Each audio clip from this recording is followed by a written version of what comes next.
জাল সনদধারীদের আর শেষ রক্ষা হলো না।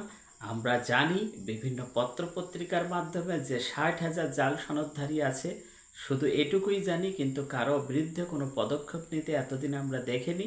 অবশেষে এনটিআরসি একটি পদক্ষেপ তারা নিয়েছে এবং আশা রাখি তারা এই পদক্ষেপ অব্যাহত রাখবে।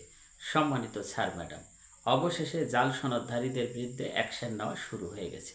এখানে দেখুন একটি চিঠি আছে, একটি মাদ্রাসার ইসলাম শিক্ষার একজন ম্যাডাম, তার সনদ জাল হিসেবে প্রমাণিত হয়েছে। এখন তার বিরুদ্ধে মামলা শুরু হয়ে গেছে।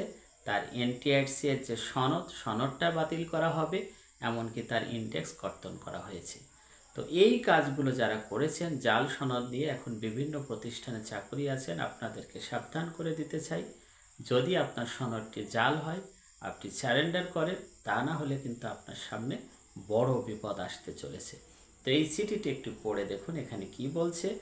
যে ম্যাডামের সনদটি জাল প্রমাণিত হয়েছে তার ইন্ডেক্স কর্তন করা হবে এবং আদ্যাবধি পর্যন্ত যে সরকারি সুযোগ সুবিধা সে ভোগ করেছে, আর্থিক যে বিষয়গুলো, সেগুলো সরকারি কোষাগারে আবার তাকে ফেরত দিতে হবে।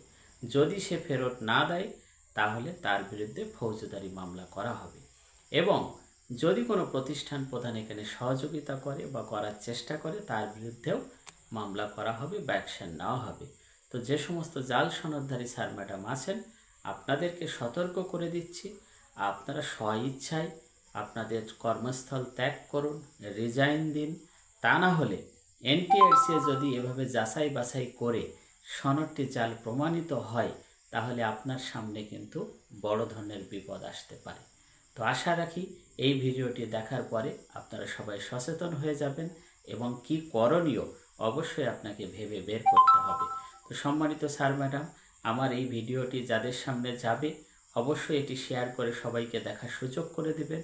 তাহলে জাল সনদধারী যে সমস্ত শিক্ষক শিক্ষিকা মণ্ডলী আছেন, তারা অবশ্যই এখান থেকে একটু সচেতনতা হবেন এবং তাদের কি করণীয় সে অনুযায়ী তারা পদক্ষেপ নেবেন। আশা রাখি ৬০,০০০ জাল সনদধারী যদি শনাক্ত হয় এবং তাদের বিরুদ্ধে যদি প্রপার স্টেপ নেওয়া হয়, তাহলে ৬০,০০০ বেকার চাকরি প্রত্যাশীর কর্মসংস্থানের সুযোগ সৃষ্টি হবে এবং আমাদের শিক্ষা খাতে মেধাবী শিক্ষকের সঞ্চার ঘটবে। সবাই ভালো থাকবেন, সুস্থ থাকবেন।